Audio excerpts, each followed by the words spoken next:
முருகன் கையில் வேல் இருக்கு தெரியுமா? அது முன்வினையை அகற்றிவிடும் புரியுமா? முருகன் கையில் வேல் இருக்கு தெரியுமா? அது முன்வினையை அகற்றிவிடும் புரியுமா? வேலை வணங்கி வந்தால் கிடைக்கும் பலன் கொஞ்சமா? தாளை பணிந்து விட்டால் விதியும் நம்மை மிஞ்சுமா? வேலை வணங்கி வந்தால் கிடைக்கும் பலன் கொஞ்சமா? தாளை பணிந்து விட்டால் விதியும் நம்மை மிஞ்சுமா?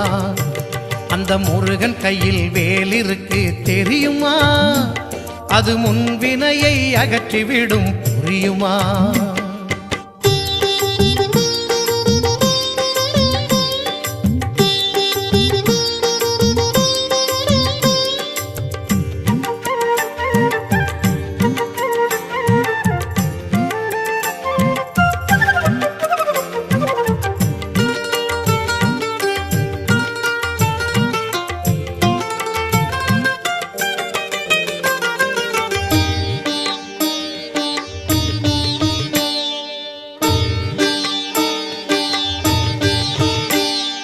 தங்கத்தேரில் பழனி முருகன் பவனி வருகிறான்.